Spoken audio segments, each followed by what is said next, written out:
Ақ пен қара. Өмір деген қызық қой.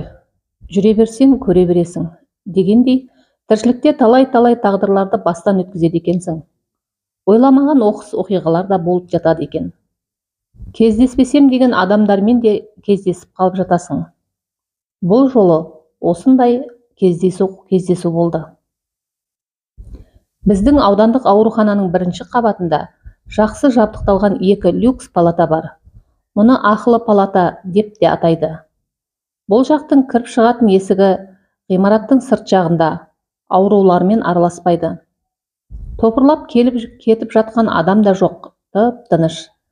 Науқастанып қалған аудан басшылары, ықпалды адамдар осы палаталарда ем қабылдайды, немесе тиісті ақысын төлеген басқа кісілер де емделе алады.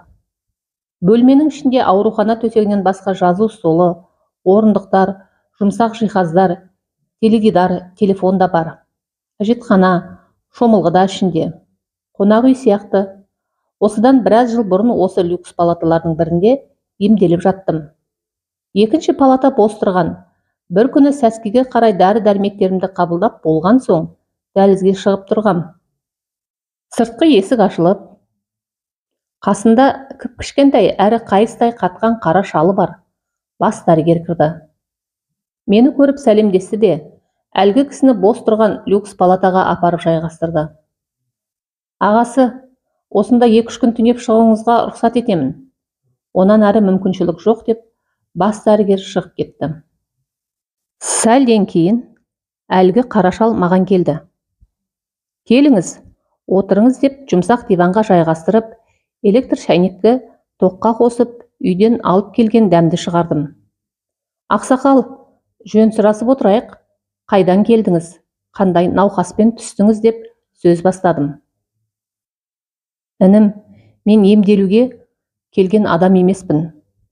Барар жер, басар тауым болмағандықтан, аудандарды аралап, бұрынғы аралас-құралас қызметтес болған дәрігерлерге барып, қонып, түстеніп жүрген жайым бар. Бәрібір, бұрын өзің қызмет істеп жүрген кездегідей болмайды екен. Баяғы көз көргендердің Құдайға қарағандары болмаса, кейбіреулері қабақтарын кіржитіп жақтырмай қарсы алады. Имандылары болса, бірер күн үйінде түнетіп, немесе 2-3 күн ауруханасының бір бұрышына қондырып шығарып салады. Үйі жоқтың күйі жоқ деген осы. Мына сендердің бас дәрігерлерің Серікханды да бұрыннан танушы едім. Кезінде көп жәрдемім де тиген. Соны бұлдағандай болып келіп отырған жайым бар. Бір кішкене жұмыс. Құрқылтайдың ұясында ұя тауып береме деген есек дәмемен келіп едім. Бірақ үмітім ақталмады. 2-3 күннен артық түнете алмаймын деген сөзін жаңа өзің естідің ғой деп, қара шал бір тоқтады. Көзінде көзәйнек. Үстінде көнетөс костюм шалбар. Басында баяғының ескі қалпағы бар. Қария көз алдымда, екі иығы қушиып, белі бүкшиіп шөкті де қалды. Аяп кеттім. Үй жайыңыз, отбасыңыз қайда? Неге мұндай күйге түстіңіз деуге дәтім бармай, шай ішіп дәм татыңыз деуден әрі аса алмадым. Бірақ ішкі әлемім астаң кестең. Сөз ләміне қарағанда, кезінде әжептәуір қызмет істеп, талайларға шарапаты тиген кісі сияқты. Ал енді қартайғанда бұған не болды екен? Осы кезде есік ашылып, менің емделуші дәрігерім келді. Аққұба өңді, сұңғақ бойлы, сұлуша келген жігіт ағасының денем бітімі де тіп-тік әдемі. Үстіндегі ақ халаты оны мүлде ажарландырып жібереді екен. Жуырда ғана Атырау жақтан бізге терапевт болып ауысып келіпті. Есімі Қалижан. Өзі қандай көрікті азамат болса, жан дүниесі де сондай сұлу да бай. Ақ көңіл, парасатты, өмірден көрген түйгені көп байыпты азамат екенін алғаш танысып сөйлескенде бірден байқадым. Оның үстіне біліктілігіне, тәжірибелілігіне де тәнті болған жайым бар. 2-3 жылдан бері екі бүйрегім ашып ауырып, әбден мазалай берген соң, аудандық аурухананың бас дәрігері Серікханға барып, жайымды айтқан едім. Ол маған екі бүйрегімді УЗИ-ге түсіріп, Нәтижесін алып келу үшін облысқа жолдама бергізген соң УЗИден өткем. Ондағы мамандар бір бүйрегіңіз семіп бара жатыр екен, кішірейіп кетіпті деп, екі бүйрегімнің де көлемін жазып берген. Сонан соң бұл нақтаманы алып, облыстың бас урологына барып едім. УЗИдің нәтижесін қарап көрді де: ауруханаға жатыңыз, отаның ақшасын төлесеңіз болды, кішірейген бүйрегіңізді кесіп тастай саламын деп күлді. Өзінше қалжыңбас, қылжақбас біреу сияқты. Көрерміз деп ауданға қайттым. Бірақ отаға түсіп, бір мүшемнен айыруды іштей қалап тұрмағаным аян. Аудандық аурухананың бас дәрігері Серікханға келіп, жағдайымды айттым. Мәке, деді ол, УЗИдің нәтижесіне қарап отырып. Бізге жақында Атыраудан бір жақсы дәрігер ауысып келген. Сол кісімен кеңесейік. Серікхан телефонмен өзі айтқан дәрігерді кабинетіне шақыртып алды да мені табыстады. Ол мені арнайы кабинетке ертіп барып, кушеткаға жатқызып, екі бүйрегімді сыртынан әрі түрткілеп, бері түрткілеп, ауырама деп сұрады. Ауырмағанын айттым. Сонан соң ол: сіздің екі бүйрегіңіз де сап-сау, бірақ беліңізге, омыртқаңызға тұз жиналған. Екі бүйрегіңізді ашытып әсер беріп жатқан сол, деді. Олай болса неге бір бүйрегім кішірейіп кеткен деп таңырқай сұрап едім дәрігер. Кей адамның бір бүйрегі үлкен, екіншісі кіші болып жаратыла береді. Мен мұны өз тәжірибемнен білемін.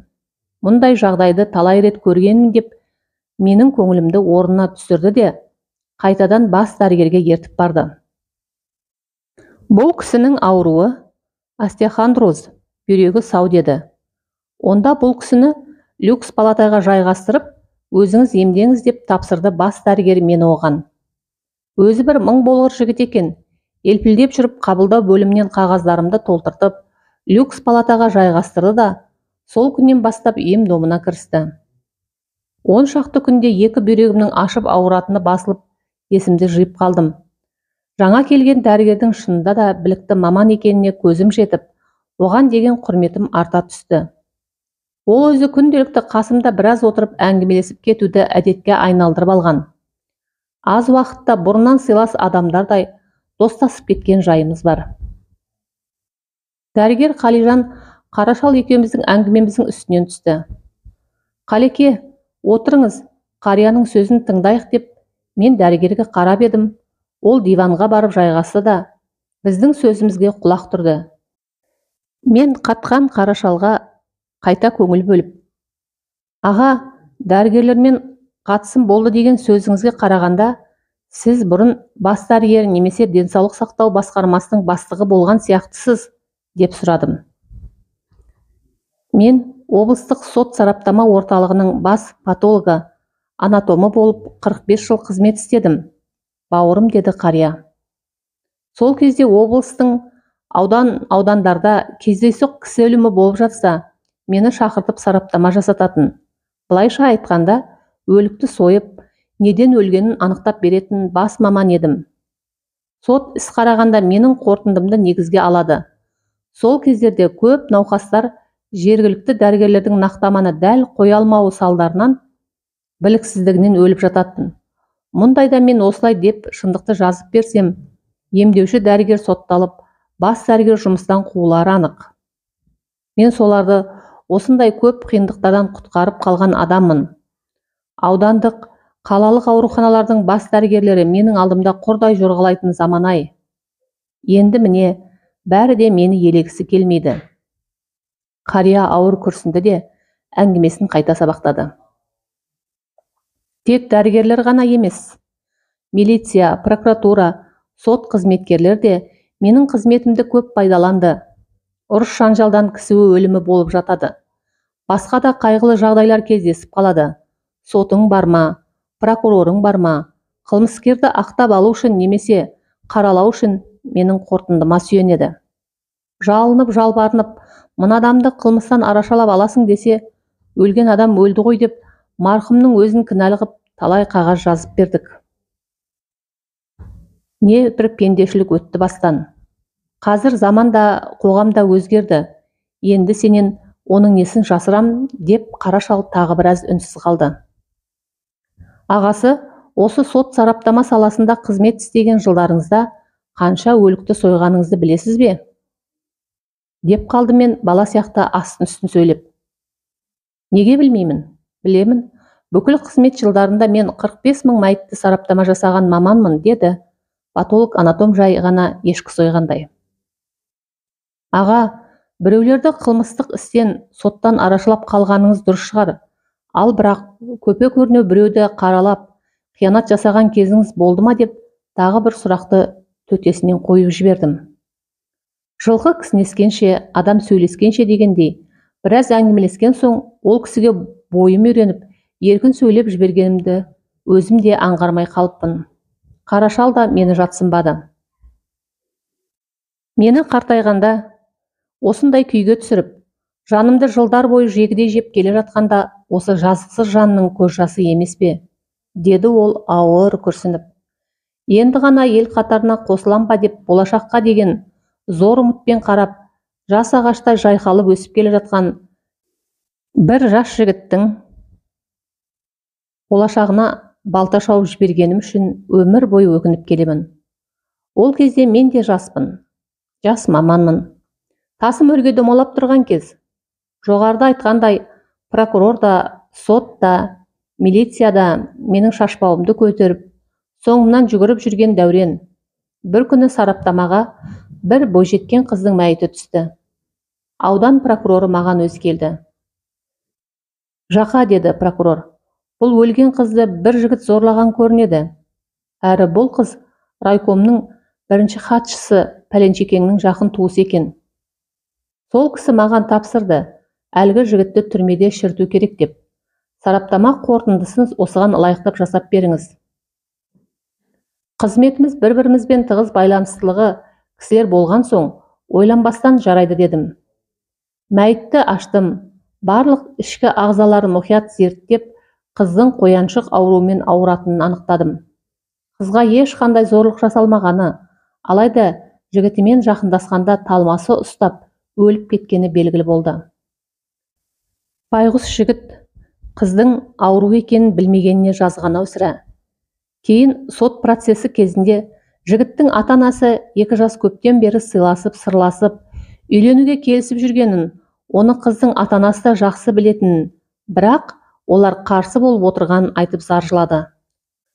Ал соттың төрағасы: менің сараптамамның қорытындысы бойынша жас жігітті қызды зорлап өлтірді деп ұзақ мерзімге соттап жіберді.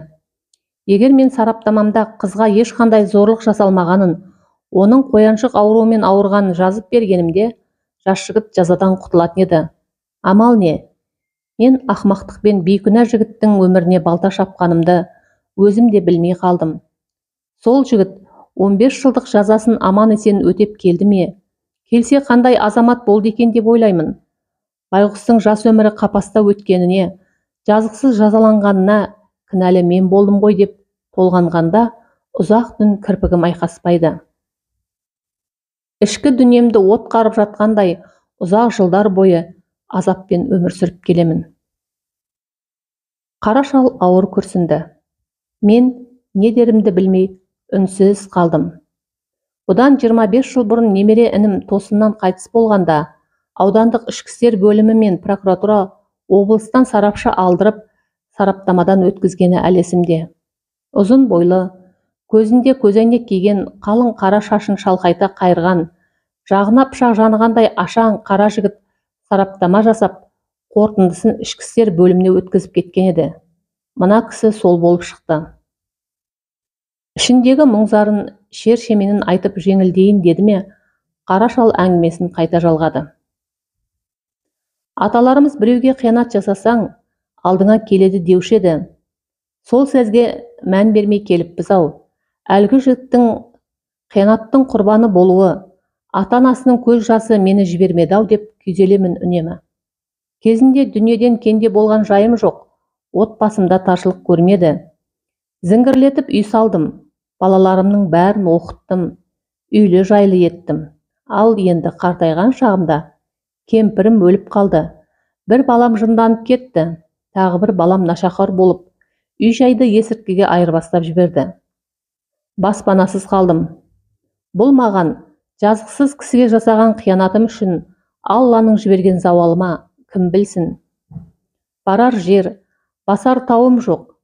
Кісіге қылған қиянат қайта өзіңді табады деген осы болса керек деп шал көзіне жас алды.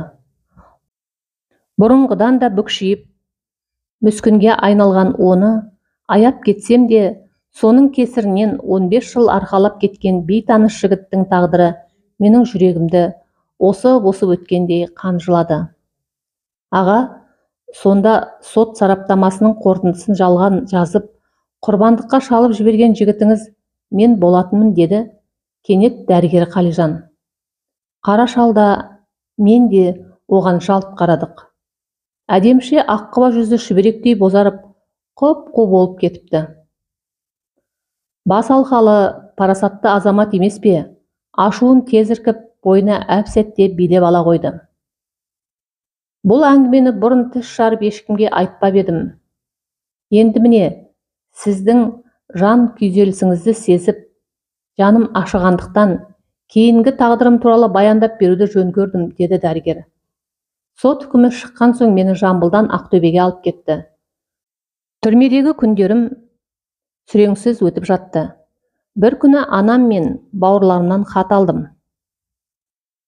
Гүлжанның маған сені сүйемін, сен үшін жаным құрбан, өзіңсіз өмір сүре алмаймын, тез үйленейікші деп өліп-өшіп жазған хаттарын, екеуміздің бірге түскен суреттерімізді, тойға шақыру билетін дайындап жүредік.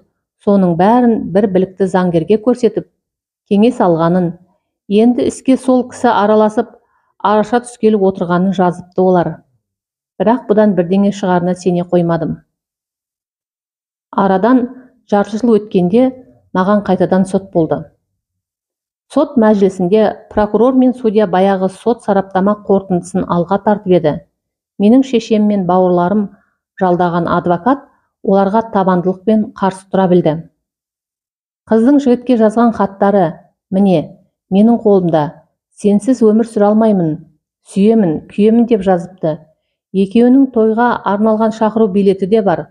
Осы құжаттың бір данасын сіздерге де өткізгенмін. Осыншама өліп-өшкен қызды сүйген жігіті зорлады деген сөзге көңілге қонама. Бұл бір десеңіз. Екіншіден, қыздың жас кезінен бері қояншықпен ауыратыны, аудандық ауруханада есепте тұратыны туралы мәліметтерді таптым. Анықтамасы мынау. Мұндай науқас қыз заңды некеге тұрып, жұбайлық қатынасты бастағанда да өліп кетуі мүмкін еді ғой. Бұл аз десеңіз, жігіттің кінәсіздігін дәлелдейтін айғақтарым тағы бар деп қорғаушым бір құшақ қағазды соттың алдына қойды. Алғашқы күні сот отырысы осымен аяқталды. Екінші күні сот жарыссөзді көпке созбай бұрынғы үкімінің күшін жойып, мені бостандыққа шығарды. Елге баруға ұялған соң Ақтөбеде қалып, зауытта жұмысшы болып істедім. Жыл бойы сабаққа дайындалып, келесі жылы Ақтөбе мемлекеттік медицина институтының емдеу ісі факультетіне оқуға түсіп, 6 жылда оны ойдағыдай бітіріп шықтым. Ұзақ уақыт Ақтөбеде, Атырауда, қалалық және облыстық ауруханаларда қызмет істеп, 30 жылдан соң ел жаққа оралған бетім осы. Келіншегім де дәрігер, 3 баламыз бар деп, менің емдеуші дәрігерім Қалижан Қарашалға қарады. Ойпырмай, інім, бар екенсің ғой, тірі екенсің ғой, азамат болып қалыпсың. Кешір мен бейбақты деп Қарашал дәрігердің алдында жүрелеп отыра кетті. Ақсақал, тұрыңыз, мен сізді баяғыда-ақ кешіргем. Қыздың ағайыны, ақ дегені алғыс, қара дегені қарғыс болып тұрған ауданның бірінші басшысы еді. Істің бәрі соның екпінімен өрбігенінде білемін. Аққа қара жұқпайды дегендей, ақ адам қанша күйе жақса да, бәрібір ақ күйінде қалатынына көзім жетті, деп дәрігер Қарашалды орнынан тұрғызып, орындыққа жайғастырды. 30 жыл бойы жан азабын тартып келген мен бейбақ бір жеңілдеп қалдым ғой шырағым деп кемсеңдеді Қарашал. Енді дәл қазір өліп кетсем де арманым жоқ. Ақсақал, сіз өлгенде біздің жеріміз кеңейді дейсіз бе? Талқаныңыз таусылғанша өлмеңіз. Мен облыстық денсаулық басқармасына айтып, сізді қаладағы қарттар үйіне орналастырып қоямын, деді дәрігер қара шалға қамқорлық танытып. Мен дәрігер Қалижанның адамгершілігіне қайран қалдым. Тіпті оған деген ықыласым да арта түсті. Қара шал үстінен ауыр жүк түскендей құнжыңдап өз бөлмесіне бара жатты. Жүрегі кең, адал ниетті дәрігердің қолы да шипалы екен. Сол жолғы емінен кейін бүйректерім қайта ауырған емес. Мына оқиғада көкейімде мәңгі тұрып қалды. Оқиға авторы Мырзахан Ахмет.